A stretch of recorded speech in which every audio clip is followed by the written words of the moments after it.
No a čo všetko potrebujeme k tomu, aby sme mohli nechcený alebo nevhodný darček vrátiť, sa dnes už porozprávame s Miroslavom Antoniakom, generálnym riaditeľom Spotrebiteľského centra.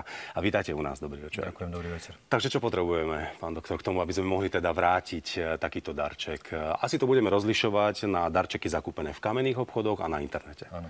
V prípade, ak chceme vrátiť darček, ktorý si zakúpime cez internet, môžeme tak spraviť do 14 dní od dňa doručenia tovaru, alebo v prípade, ak tovar nie je doručený, tak do 14 dní od odstúpenia od zmluvy. Ak sa tovar nedoručí vôbec, samozrejme môžeme odstúpiť od zmluvy a žiadať od predávajúceho vrátenie peňazí. V prípade, ak tovar nakupujeme v kamennom obchode, teda bežne kdekoľvek v predajni, nie je možné vrátiť tovar bez udania dôvodu. Tá lehota na vrátenie tovaru bez udania dôvodu slúži na to, aby si spotrebiteľ mohol tovar vyskúšať. Toto asi mnohí ľudia netušili, že vôbec je to na dobrej vôli predajcu, ktorý má kamenný obchod a nemôžu to vrátiť. Čo ďalšie ešte potrebujem k tomu, aby som mohol ten tovar vrátiť? Mám teda nejaký bloček, mám asi nejakú zmluvu a mám nejaký záručný list. Takže to všetko potrebujem k tomu? V prípade, ak chceme tovar vrátiť, mal by byť ten tovar, zákonnou podmienkou je, aby ten tovar bol ďalej predávateľný. To znamená, že musíme ho vrátiť v krabici, ideálne, ak nie je vôbec rozbalený, respektíve ak nie je ani používaný. To napríklad, ak si nie sme istí veľkosťou toho oblečenia, ktoré sme zakúpili, určite z neho nestrhneme v prvom rade výsačku. Necháme ju tam zavesenú a až po vyskúšaní, až potom, keď sme naozaj presvedčení o tom, že nám vyhovuje ten tovar, až vtedy tú výsačku odtrhnúť. Aký je prípad, vlastne musím si vyskúšať treba z elektroniku, donesiem domov, rozbalím. Ja osobne prvé, čo spravím, zoberiem krabicu, tá ide do koša. Dá sa aj takto potom ten darček vrátiť, ktorý je nevhodný? Teda tá krabica, ten obal je dôležitý? Áno, je dôležitý. V prvom rade je potrebné povedať, že tovar vrátiť zakúpený v kamennom obchode nie je možné. Je to dobrá vôľa predávajúceho. Väčšina predávajúcich poskytuje možnosť spotrebiteľovi si tovar priamo na prevádzke vyskúšať. To znamená, elektroniku, rádio alebo televízor je možné priamo na prevádzke vyskúšať. Pokiaľ nie je vyskúšaný, predávajúci dáva nejakú lehotu na vyskúšanie toho tovaru a na vrátenie. Je dôvodom takéhoto vrátenia aj to, že sa mi nepáči farba, ktorú som si vybral, nie je tá, ktorú som videl napríklad na tom internete. Častokrát sa to líši, alebo mi nesedí veľkosť toho oblečenia. Je toto dôvod na vrátenie? Pokiaľ nesedí veľkosť oblečenia, je to dôvod na vrátenie. V prípade, ak sme nemohli v tom obchode vyskúšať ten tovar. Znovu opakujem. Vrátiť tovar bezdôvodne v kamennom obchode nie je možné. V prípade elektronického nakupovania je možné vrátiť tovar bez udania dôvodu, teda z akéhokoľvek dôvodu, do 14 dní od jeho doručenia. Zákon teda obchodom neprikazuje, to zase budeme opakovať, vrátenie tohto tovaru. A aké mám teda iné možnosti? Dá sa vôbec s tým tovarom niečo robiť? V prípade, ak nie je napríklad farba alebo nevyhovuje nejaké iné vlastnosti toho výrobku alebo tovaru, je možné si uplatniť reklamáciu a v rámci reklamačného konania žiadať o odstránenie vády veci. Ako je to za výmenou tovaru? Mnohé obchody robia práve to, že nevrátia vám peniaze, vrátia vám nejaké poukážky. Je toto forma práve tejto dohody, ktorú upravuje zákon? Pri výmene tovaru je to možné. Pri reklamácii nie je možné, aby predávajúci nútil spotrebiteľa, aby si znovu uplatnil nejaký nákup v rámci reklamačného konania, teda aby spotrebiteľovi vybavil reklamáciu poskytnutím šekových poukážok na nákup v nejakej hodnote v danej predajni. Častokrát nakupujeme aj v reťazcoch. Ak si teda zakúpim tovar, viem ho v ktorejkoľvek predajni tohto reťazca vrátiť? Áno, samozrejme. Je to možné aj pri vrátení, aj pri uplatení reklamácie. Tak toto bola prvá časť rozhovoru s našim odborníkom. Jemu naďalej môžete telefonovať. Na telefónne číslo už o chvíľočku uvidíte na telefóne, na televíznej obrazovke. No a my dnes ideme súťažiť a v súťažnej otázke sa vás pýtame, v ktorom meste sídli Zemplínske múzeum.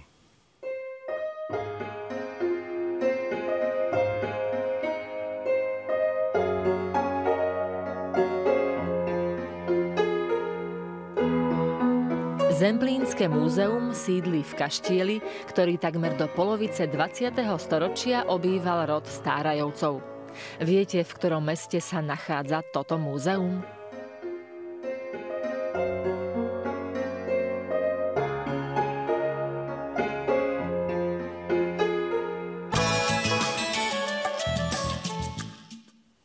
Presne pred mesiacom jednu z budov prírodovedeckej fakulty UPŠ v Košiciach zachvátil rozsiahly požiar, ktorý zničil celú strechu i časť budovy. No a my sme sa po určitom čase boli pozrieť, ako poškodené priestory vyzerajú teraz a kedy škola odštartuje letný semester.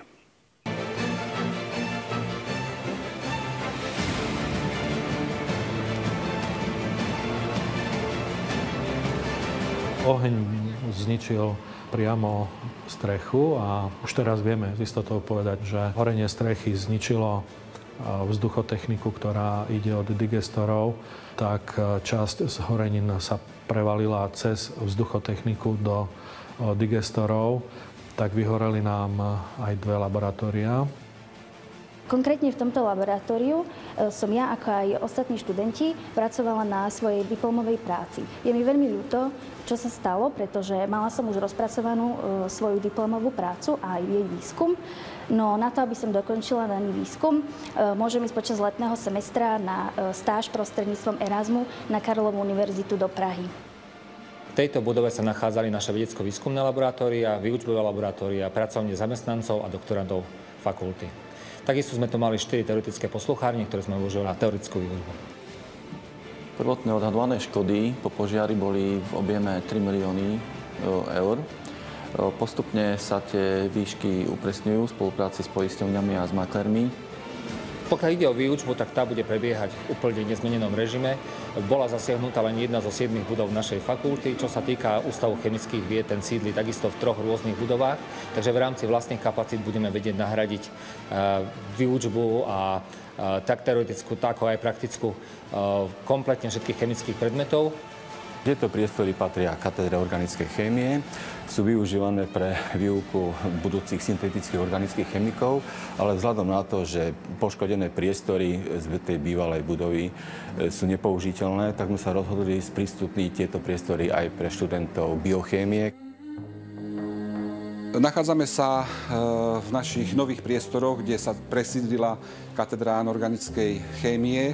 Je to budova, ktorá bola určená na rekonštrukciu, budova bývalej jedálne. V priebehu januára to dáme dohromady tak, aby už keď bude začiatok semestra, tak aby sme mohli, pokiaľ sa dá, komfortne fungovať. V januári začneme riešiť aj náhradné umiestnenie výskumnej infraštruktúry do nových priestorov. Opäť vďaka tomu, že máme ďalších 5 ústavov, že veľmi dobre spolupracujeme s ďalšími fakultami na našej univerzite. Takisto sme dostali ponuky od ďalších partnerských vysokých škôl a Slovenskej akadémie vied. Myslím, že budeme vedieť primerane rozbehnúť všetko, čo tu fungovalo doteraz. Momentálne prebiehajú sanačné práce, to znamená, že chemická dekontaminácia priestorov je v plnom prúde. V podstate s týmto procesom finišujeme. Vypratáva sa súť, zhorená škrydla, zhorený krov zo strechy objektu. Tento proces je tiež skoro ukončený. Zároveň sa montuje nový krov podľa projektovej dokumentácie. Do konca mesiaca by tento nový krov aj so zakrytím mal byť hotový.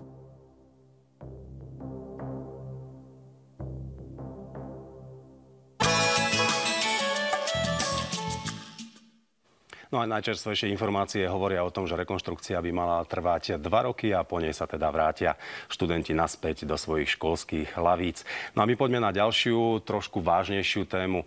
Vy to určite sami dobre poznáte, že teploty pod bodom mrazu vás nútia brať korčule a ísť korčuľovať či už na otvorené vodné plochy, alebo aj na tie umelé. Častokrát si neuvedomujeme, do akého rizika sa dostaneme a možno, nechcem to privolávať, ale nikomu sa to, pevne verím, nestane a preboríte sa a čo potom ďalej. Takže v tomto vám poradíme už o krátku chvíľu s našim odborníkom. Túto tému už rozoberali kolegovia v Banskej Bystrici a zaujala všetkých vás divákov. Tak my sme sa boli pozrieť, ako je to na východe Slovenska.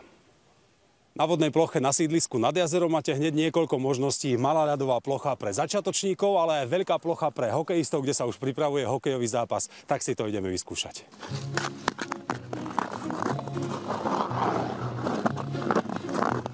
Povedzte, aký je dneska ľad, čo dneska tu uvidíme, aký zápas? Tak dneska len taký prípravný, nič také dôležité, ale mladý proti starým dneska to bude, tak dúfajme, že dobre, ľad je v poriadku, nie je žiadny problém, akurát počasíčko bude dobre, ešte by mohlo slniečko vyjsť. Obavy trošku nie sú z toho, že ľadová plocha by sa mohla trošku preboriť? Nie, ľadová plocha je takých 20 cm ľad je 100%. A kvalitný ľad lepší ako na umelej ľadovej ploche, alebo nie?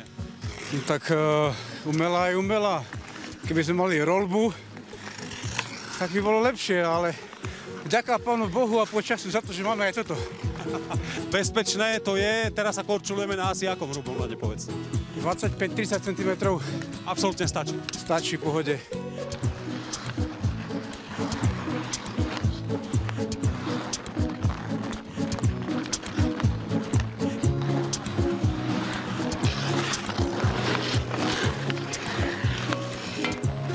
Nemáš obavu o to, že by si sa mohol preboriť? Ako skúšate kvalitu ľadu? Tak menšiu obavu mám, ale keď skúšame ľad, tak pozrieme sa dole, keď vidíme bublinky, tak vieme asi ohľadnúť, koľko má ľad centimetrov. Čiže koľko má teraz? Asi tak 10 až 15. Lepšie je tu, pretože tu nám môžeme hrať aj hokej a na tej umelej tam len sa korčula dookola. A tu máme aj viac miesta tam.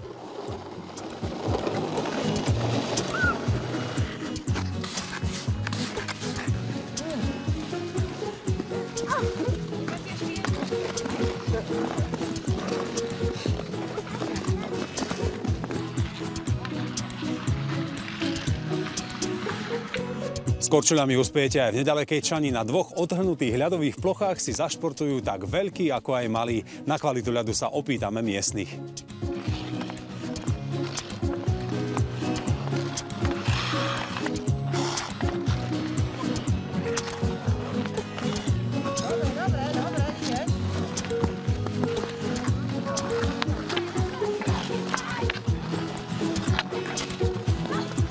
Bezpečné pre vás túto?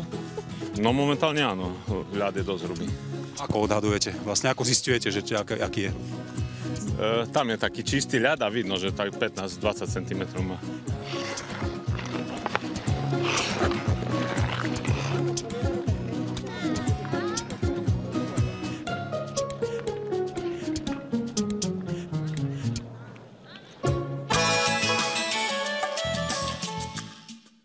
Na túto v podstate vážnu tému sa v tejto chvíli už budeme rozprávať s pánom Tomášom Berzetejom, hovorcom Krajského riaditeľstva hasičského a záchranného zboru tu v Košiciach. Vítajte u nás v štúdiu. Dobrý večer.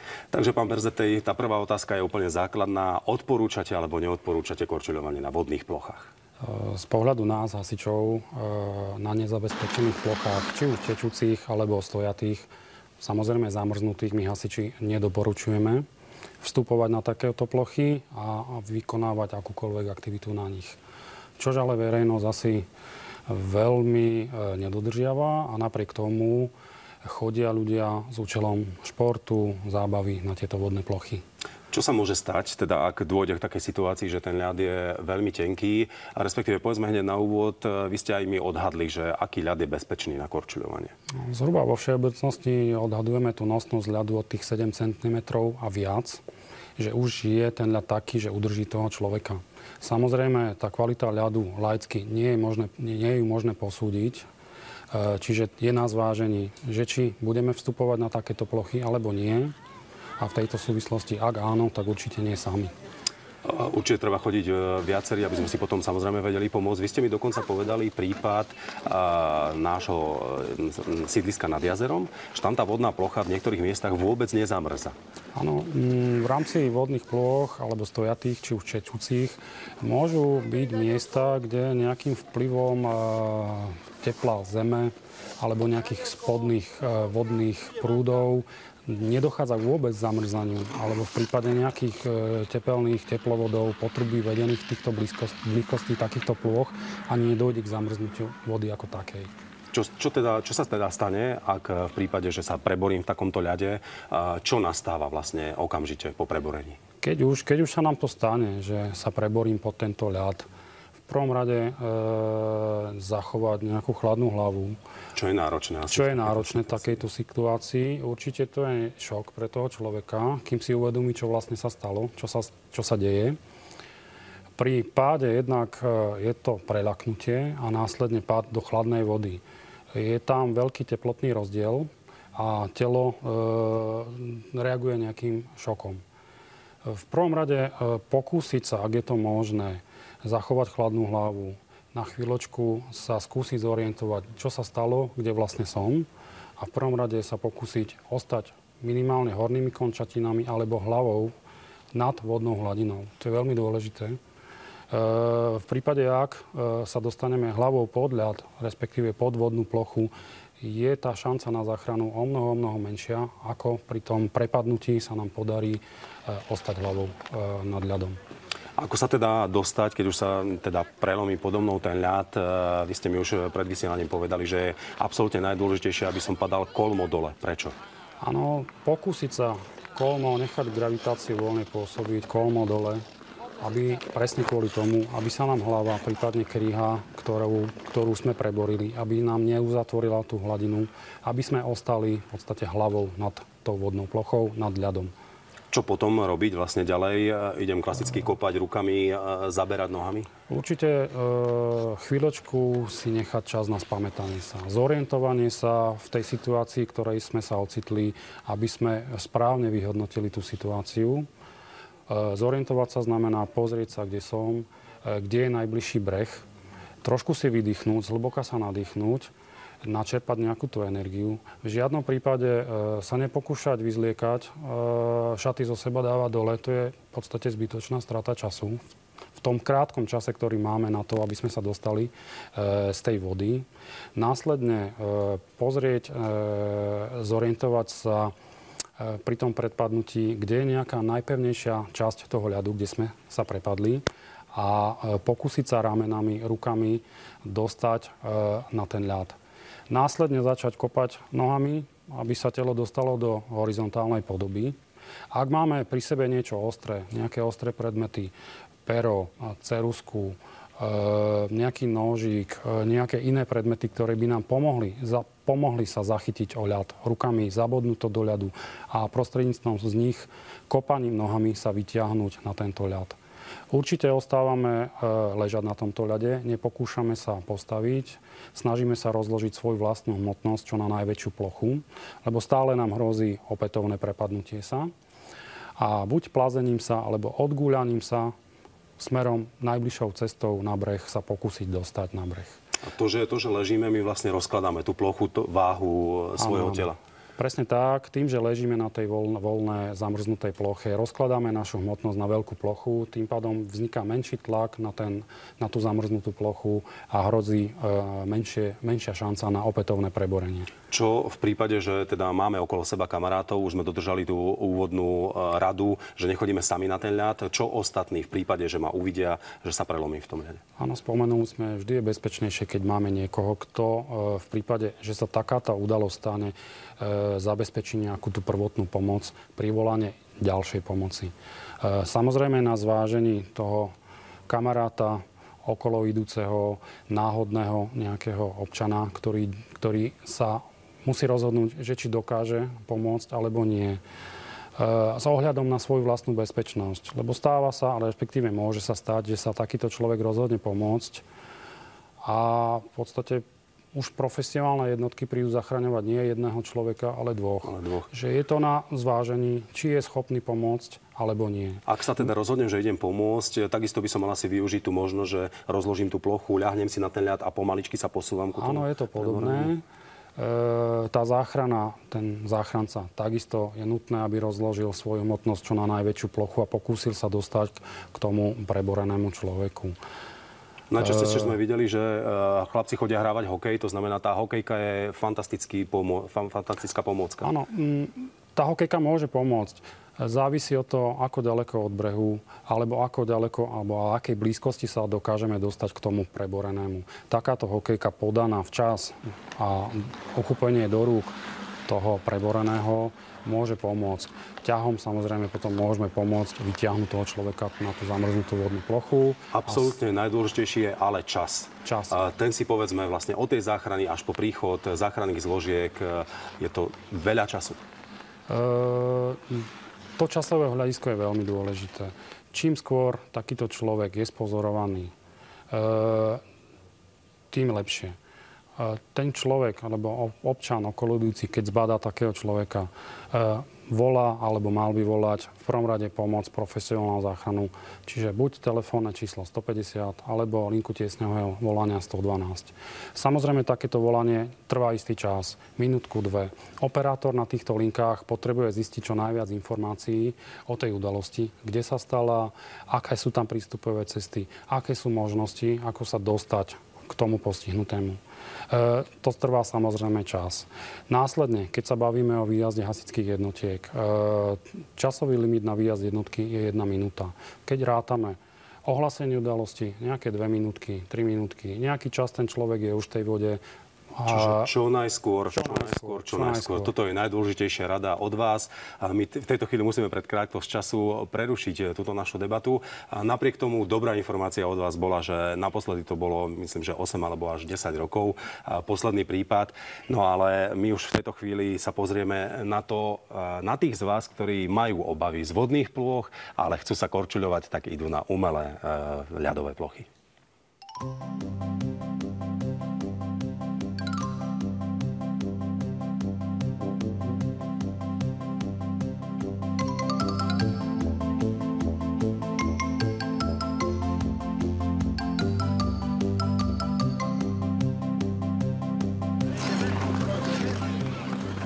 Sme tu na tomto areáli počas korčulovania prázdninového, keď sa u nás korčuluje v 3 etapách od tej 10. hodiny do 12., od 13. do 15., od 16. do 18. hodiny každý deň.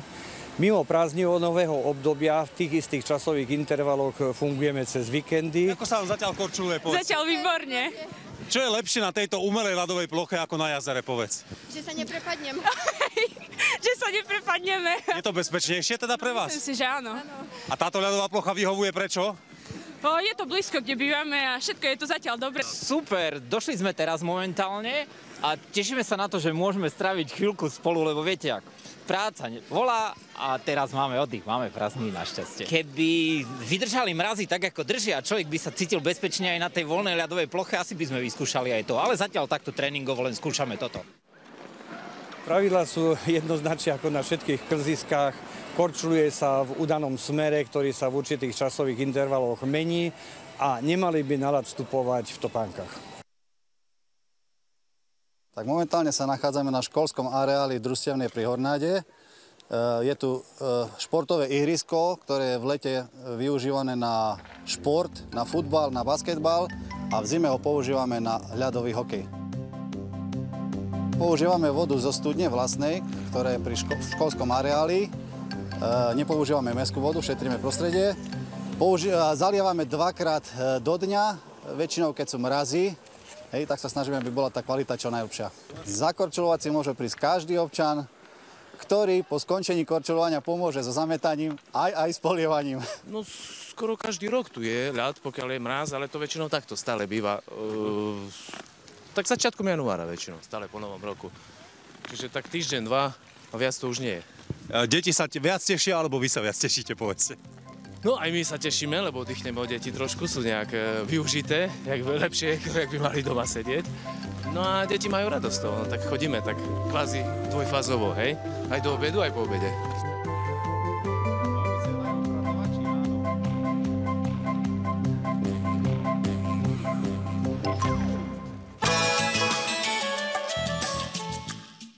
Náš odborník na telefón v jednom kuse radí vám, ktorí chcete vracať darčeky. Vám to nejak tak čo najviac zaujalo našich ľudí? Na čo sa najviac pýtajú naši diváci? Zatiaľ to boli najčastejšie výmena tovaru a 2 reklamácie. Podarilo sa poradiť? Myslím, že áno. Výborne. Poďme teda na ďalšie otázky. Niektorí z predajcov si určujú aj v kamenných obchodoch. Trebárs, že zakúpite si darček do 14. decembra a vrátiť ho môžete do 6. januára alebo tak. Je to podľa vás v poriadku? Áno, samozrejme, že je to v poriadku. Práve takýto prístup predávajúcich voči spotrebiteľom je možné vnímať, že je prospotrebiteľský, respektíve proklientský, pretože ide nad rámec zákona. Zákon predávajúcim takúto povinnosť neukladá, ako sme hovorili v tom prvom vstupe. A práve tým, že Častokrát v tom obchode sme v strese a keď si kupujeme oblečenie alebo nejakú vec, častokrát to chceme mať za sebou veľmi rýchlo, najmä pred Vianocami sme v strese, kupujeme v podstate všetko, čo nám príde prvé pod ruku. A práve takáto možnosť spotrebiteľom vymeniť tovar, ktorý nie je kvalitný za iný, niektorý nie je kvalitný, ale s ktorým nie sme spokojní, alebo obdarovaný nie je spokojný, vymeniť za iný kus. Práve takýmto gestom predávajúci si v podstate chytajú tých spotrebiteľov. Ako je to s výrobkami, ktoré sú chránené autorským právom, treba z DVDčka, CDčka? Upravuje to nejako zákon? V prípade takýchto vecí, ktoré sú už zabalené v nejakej fólii alebo hygienické balenia, spodné prádlo, nástavce zubných kefiek, napríklad elektronických, žiaľ v takýchto prípadoch nie je možné ani odstúpiť od zmluvy bezdôvodne, do 14 dní bez udania dôvodu, ak nakupujeme elektronicky, a taktiež ani v prípade, ak nakupujeme v kamennom obchode. Ako je to v prípade obuvy? Často ľudia nakupujú práve obuv. Čo musíme zasa dodržať, keď to chceme vrátiť? Stále platí to isté. Aj v prípade, ak kupujeme obuv, elektroniku alebo čokoľvek iné. Cez internet 14 dní vrátiť tovar môžeme písomným oznámením, ktoré je potrebné zaslať predávajúcemu. Písomné oznámenie je potrebné, aby malo nejakú tú formu, aby bolo tam napísané, že je to odstúpenie od zmluvy. V prípade, ak nakupujeme v kamennom obchode, žiaľ Bohu, je to len dobrá vôľa predávajúceho. Dobre, telefonujte. Telefón nám zvonil aj počas nášho rozhovoru a my ideme v tejto chvíli opäť súťažiť. Pýtame sa vás, v ktorom meste sa nachádza Zemplínske múzeum.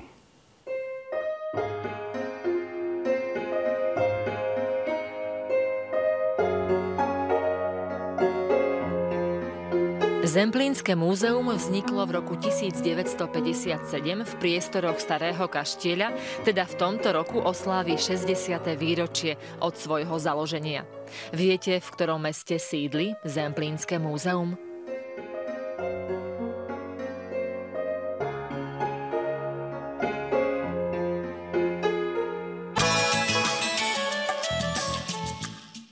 Práve v tomto roku uplynie 500 rokov od dokončenia vrcholného diela majstra Pavla, hlavného oltára v chráme svätého Jakuba v Levoči.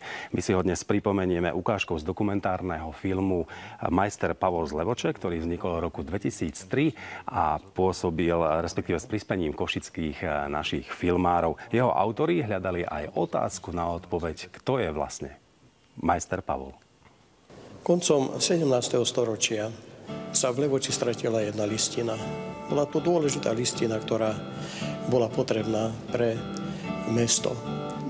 Členovia Mestskej rady Richtár nevedeli, ako si pomôcť. Zavolali istého starého človeka a spýtali sa ho, či nevie o nejakej skríši, kde by sa počas stavovských povstaní boli nejaké hodnoty mesta Levoče ukryli.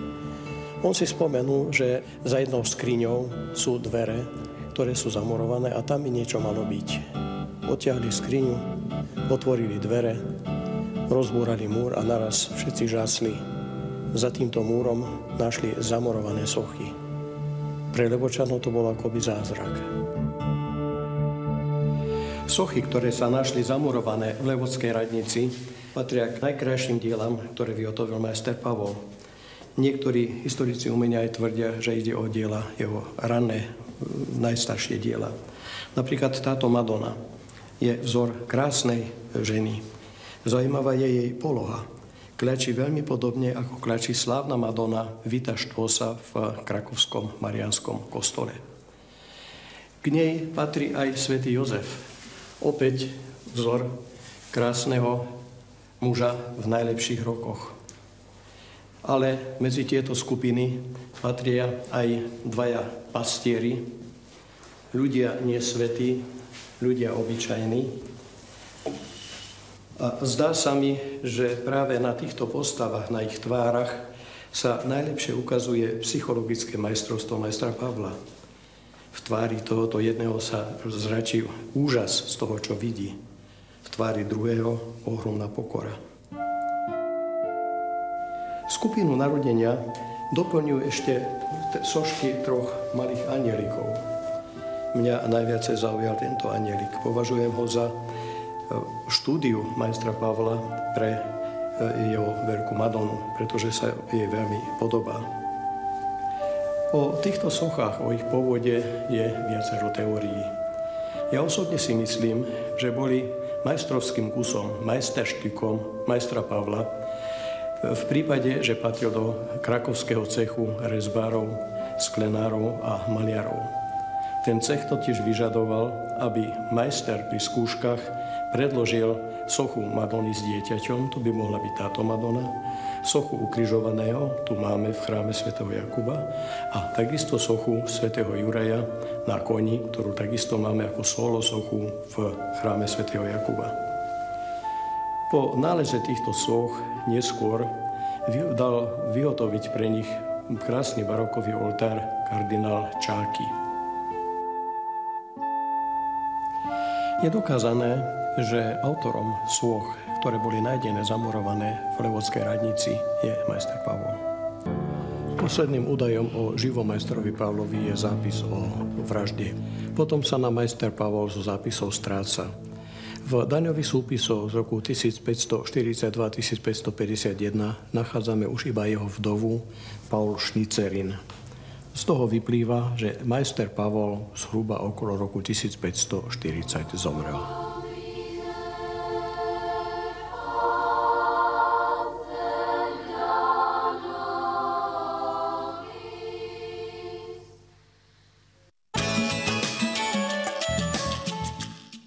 No a o roku majstra Pavla z Levoče sa v tejto chvíli už budeme rozprávať s mojimi milými hostiami.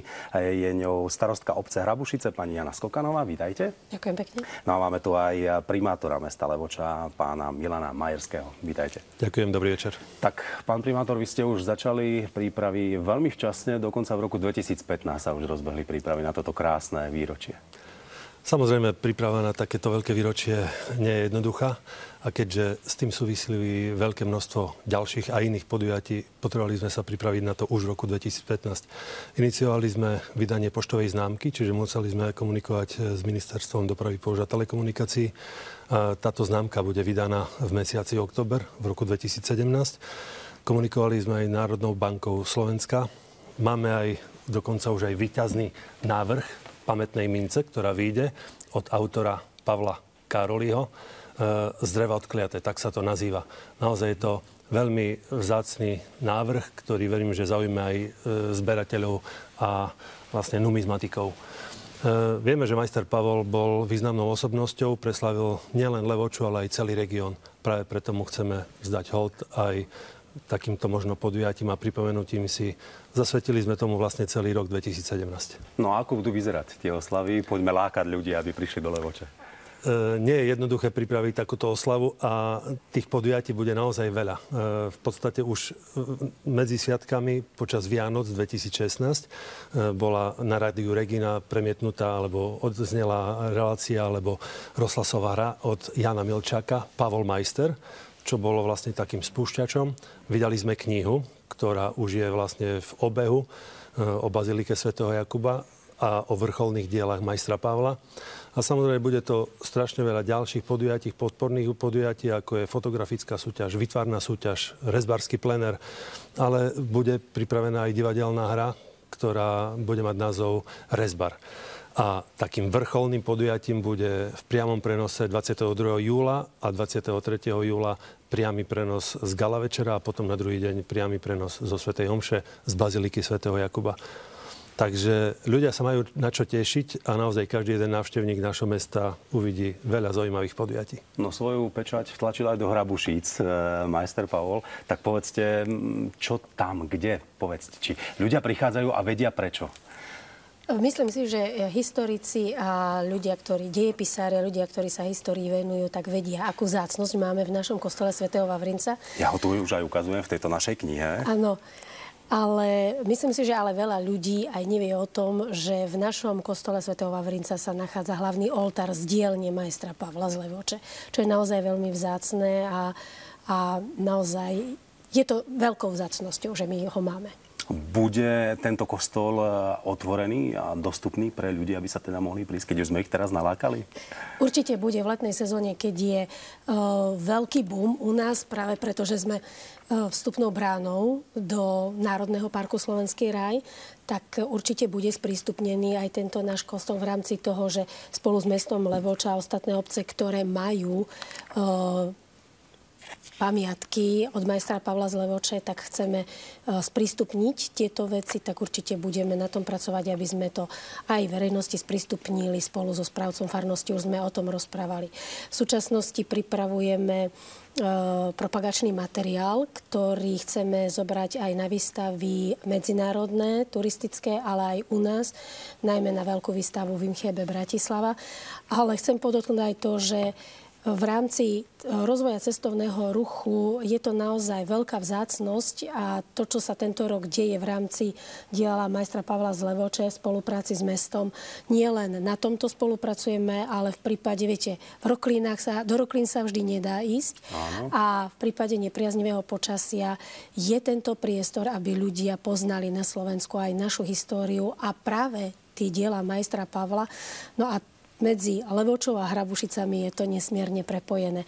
Ak sa nedá ísť do Roklín, tak sa príde do mesta Levoče, kde môže okrem nášho kostola vidieť aj ďalšie diela majstra Pavla. No, ku vám prichádza aj veľa cykloturistov. Nechcete trošku povýšiť práve tieto diela aj pre týchto cyklistov, prilákať ich trošku viac? Musia to cítiť, že či sa sústredia buď na tú cyklotrasu, alebo teda na to bicyklovanie, alebo na návštevnosť slovenského raja, ako rokliny a prírodné krásy.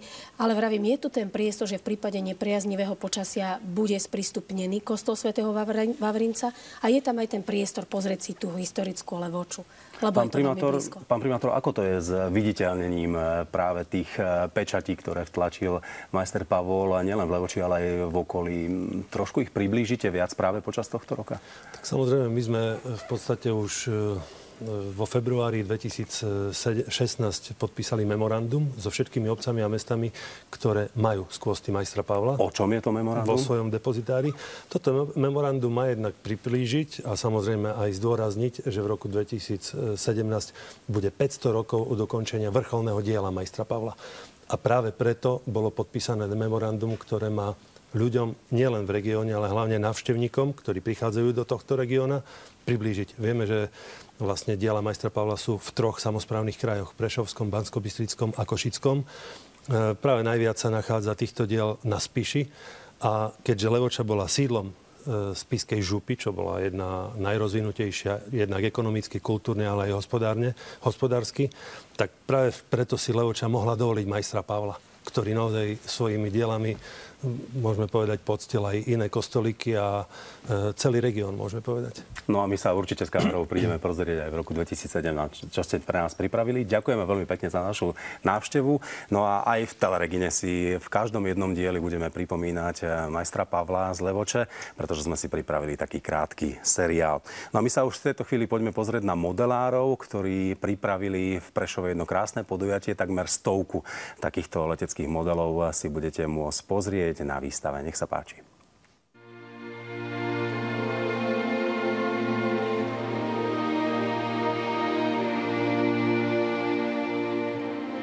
Malých i veľkých milovníkov modelárstva pozývam srdečne na výstavu, ktorú poriada Slovenský letecký zväz v Prešove. Na tejto výstave môžu vidieť rôzne modely od roku 1945 až do teraz. Jeden dokonca najstarší model, ktorý má 70 rokov, ktorý není síce funkčný, ale ukazuje, ako sa niekedy robili tie modely. A takisto na paneloch môžete vidieť celý vývoj modelárstva až do roku 2016.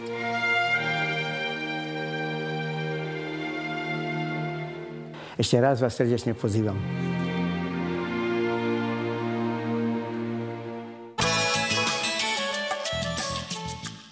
No ideme opäť radiť s našim odborníkom, pán Antoniák, takže opäť ste sa nezastavili. Čo ľudí zaujímalo? Momentálne to bola reklamácia mobilného telefónu, teda telefónu, ktorý nespĺňa nejaké základné požiadavky, ktoré spotrebiteľ chcel, respektíve vyžadoval toho mobilného telefónu a otázka znela, či je možné reklamovať aj funkčnosť toho výrobku, alebo nie. S funkčnosťou je spojený aj ten konkrétny príklad, ktorý nám prišiel na sociálnu sieť. A kúpil si zákazník 1 hodinky, ktoré keď aktivoval a potom chcel vrátiť, tak mu už povedal predajca, že mu nevráti plnú sumu, ale o 25% menej. Je to v poriadku? No, v prvom rade musí byť otázka, či kupoval to v cez kamennom internet, obchode, áno. alebo v kamennom obchode. Pokiaľ to kupoval v kamennom obchode, dá sa povedať, že to je v poriadku, pokiaľ nejakým spôsobom už bola aktivovaná tá funkčnosť toho zariadenia. Aj pokiaľ to sú hodinky, ktoré sú napríklad na nabíjanie, tak už automaticky je predpoklad, že nejakým spôsobom sa zníži životnosť tej batérie, napríklad pokiaľ je integrovaná. Čiže podľa môjho názoru by to mohlo byť v poriadku. Zákon nič také nezakazuje a v podstate spotrebiteľ v úvodzovkách môže byť spokojný, že vôbec mu bolo umožnené vymeniť ten tovar a vrátiť aspoň 75% z tej kupnej ceny. Tak dúfam, že dnes sme poradili všetkým našim divákom, ktorí zavolali. No a my sme sa v dnešnej súťažnej otázke pýtali, v ktorom meste sa nachádza Zemplínske múzeum. No a tu je odpoveď.